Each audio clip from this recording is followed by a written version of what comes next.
Good morning. This is not planting conditions. That's snow. Meh.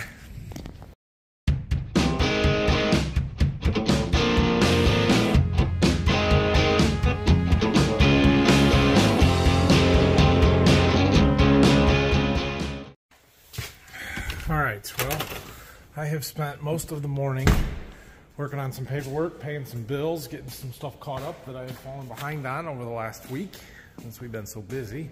I got a few errands to run here. We're gonna go get some lunch soon. I know, I just started the video and it's lunchtime already. We're gonna go through some stuff on this planter here this afternoon and tomorrow more so, but we'll look at some things here this afternoon. I remember I was having some issues with the down pressure sensor. Rows 1 and 7 were the main culprits, but the dealer had ordered some parts for a PIP that I thought was already done, but apparently wasn't. Apparently there's multiple different PIPs. I don't know. Anyway, they're supposed to be in today or tomorrow, and they're gonna come down and work on this. So that is good. So we just got a few little tweaks and things that I wanna clean up. Things that, you know, we've run it enough now that we know kind of what we need to do or what needs some attention, I guess. We've also got some empty boxes here that we can get folded down, and this one's not empty. Well, that one's still very full. These two are empty though. And we've got a bunch down in the seed warehouse that we need to clean up too, because we should get some more of our seed treatment stuff that we've been waiting on here today and be able to treat beans tomorrow is my plan. Something about 35 degrees and snow. I have lost all my motivation today. I don't know if I really ever had any for today, but I just, I don't want to do anything. It's too cold. We're going to go down to the seed warehouse. I have a truck coming, a seed truck that should be there any minute.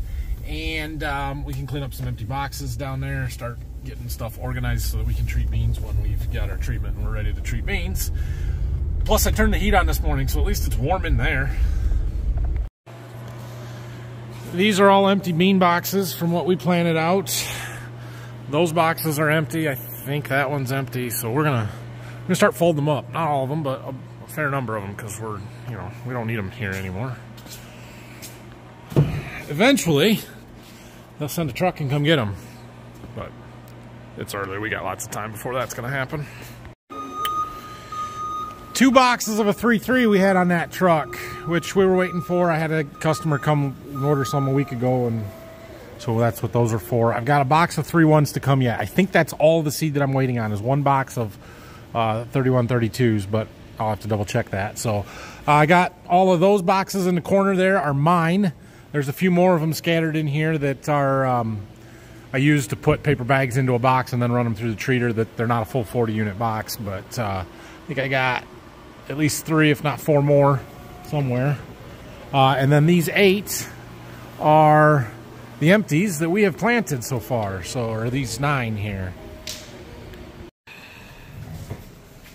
All right, well, I took a little nap in my chair. We're being super productive today. Let's talk some agronomy stuff since we're not going to accomplish anything. It is 36.6 degrees outside according to our weather station right now. So you guys know we've got some corn and some beans in the ground. We planted a lot this week. Yesterday, before it started raining at about 1 o'clock, I took a thermometer out into the field and I dug up some of the stuff that we planted on Thursday. If you follow me on Instagram, maybe you have seen that post and pictures, but our ground temperature at seeding depth was 66 degrees as of yesterday. That is plenty warm. So one of the risks that we run when planting ahead of a cold front or a cold rain is what we call imbibitional chilling. And what that means is, so when you plant a seed, it has to imbibe water. It has to absorb some water in order for it to sprout, to germinate, to begin the process of growing. And if that first drink of water that it gets is cold, it can cause imbibitional chilling, right? Okay. Well, what I know is that all of the corn that we planted was already sprouted before today, before it got cold on us. So our risk for imbibitional chilling is very low. Now that corn's going to grow very slow. We still have risk there because if we were to get a pounding rain, a heavy, hard rain, our soil is prone to crusting. It'll get hard on top, and then that seed will have a hard time pushing its way up through the surface. We're not there yet. We've had 0.2 of an inch of rain total over the last 2 days. Like, it's very low. Our ground is not gonna crust over. That seed is just gonna grow very slow because it takes, I wanna say 150 to 200 heat units, growing degree days, in order for the corn to emerge from the ground. We've gotten some, because it was so warm when we planted, enough to get it sprouted and started, but now the process slows down. So from that standpoint, we're okay. Same thing with the beans. I dug up some beans when we were looking at that tractor the other day that were already swelled up, and they had been planted less than 24 hours. So beans, when they imbibe water, they get bigger. They swell up before they start to grow and put that root down. So I really think that our risk of that imbibitional chilling on both corn and beans is very low. Not to mention the fact that our ground was very warm for the time of year and the planting conditions. And it doesn't just cool off overnight. Now, had we gotten an inch or two of really cold rain, some of those last beans that we planted on Saturday, maybe they would have gotten too cold, but we did not get that. We got just a little tiny bit of rain that probably didn't even make it down to the seed level, and the ground was so warm that it would have warmed it up before it got there, okay? Now, other things to consider as far as the cold weather effect on the crops go, freeze damage, right? So one thing that we do know is that corn is relatively resistant to freeze damage. And the reason for that is because the growing point on a corn plant stays below ground until that corn plant reaches the V5 growth stage. That means there are 5 leaf collars showing. That takes a while. So in theory, corn that's 3, 4, even 5 inches tall can get totally frozen off, and it will grow back from it and recover from it. Now, I don't really want that to happen, but that's why traditionally people always plant corn first, because it is protected naturally by the ground. Even if we get a frost and it gets down to 28 or 25 degree air temperature in the morning, the ground is not going to get that cold, so it is not going to freeze off that plant below ground, which is also why the seedling that's sitting there sprouted is fine. It's not being hurt because our ground is warm. It's cooling down, but it's still well above freezing, okay? Now, soybeans, on the other hand, as soon as they emerge, they are susceptible to frost, specifically when the neck of that bean is starting to poke through the ground. We'll show you that when we get there in a few days or maybe a week. And then anytime after, when the cotyledons open up, the growing point is then exposed. And if we get a killing frost after that point, the beans are toast. And that's why people always waited to plant beans, because they're not as frost hardy or hardy to that as corn. Now, our seed treatments that we use and the genetics themselves, I feel like, are quite a bit more robust than stuff in the past, and we can actually get away with it. You may remember on my channel 2 years ago, we planted a few acres of beans on the 17th of March.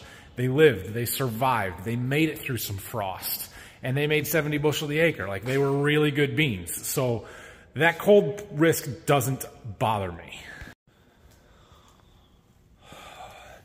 If in the case of, a very late frost comes and we do lose some of these crops, one thing to keep in mind is that I have a 100% replant guarantee on the seed.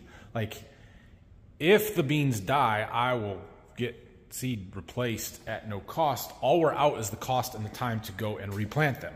I do get the question often, or comment, about spring crop insurance dates and what's the crop insurance date that we're allowed to plant. So if you buy federal crop insurance, there is a early plant date, and if you plant before that, your crop is not eligible for the crop insurance replant protection policy, okay? You can still plant ahead of that and get full coverage on the crop insurance policy from a revenue protection standpoint, on the yield guarantee and all of that.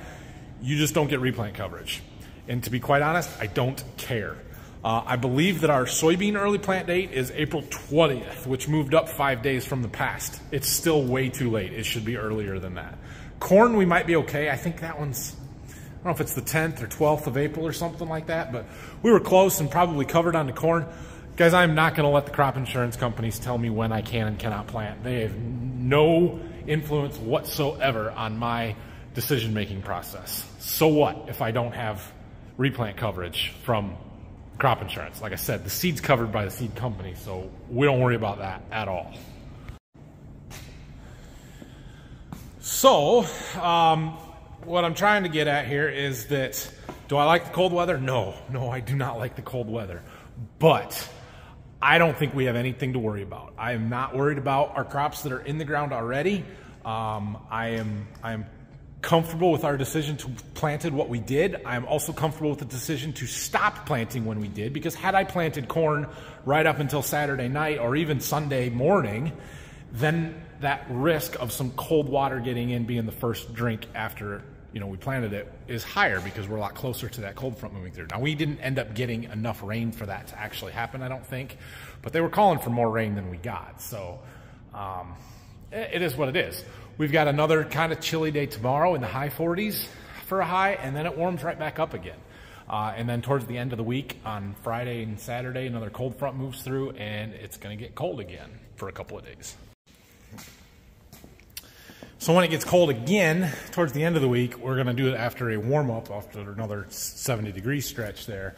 But I don't think that the seed and the plants that are already growing will grow enough to still have any risk of being out of the ground for frost risk or anything like that. Now, what happens from then on, that puts us almost to the 1st of May. Hopefully that's the end of our frost risk. You never know, but yeah, we'll see. So this stuff that we just planted, it's going to take a little while to come out of the ground. It's not going to come up real quickly. Hopefully it still comes up fairly evenly, and then we'll be in good shape. But definitely there's risk of planting early, but I feel like the yield benefits that we've seen the last few years far outweigh that, and I am happy with the decisions that we have made to this point. So anyway, a few little odds and ends things that I'm working on around here. A couple of clamps I'm tightening up on some fertilizer lines on the planter. We needed a 2 to 3 inch adapter. Put this together. And just like that, it's 5 o'clock and I'm going home. So tomorrow's going to be a more exciting, busier day. We're going to treat beans, I hope. I still haven't got my inoculant that I was supposed to get today. They tell me they're going to get it to their office today, but I just asked and they don't have it yet. So we'll see on that. But it's going to be a little bit nicer outside, a little bit warmer. We'll be able to do some stuff out there if we need to. And I'm hoping that the John Deere guys are going to be here working on the planter. So that's the plan. Thanks for watching. Sorry for the lack of content after last week's busy stuff here today, but that's the way today went. So we'll get back into stuff here. Maybe Wednesday we'll be back in the fields. It's kind of my current thought process and timeline, at least doing tillage if nothing else. I mean, we had 2/10 of an inch of rain. It's not wet. We could probably go tomorrow if we wanted to, but I got other things to do. So, we'll see. Have a great night, everybody. See you later.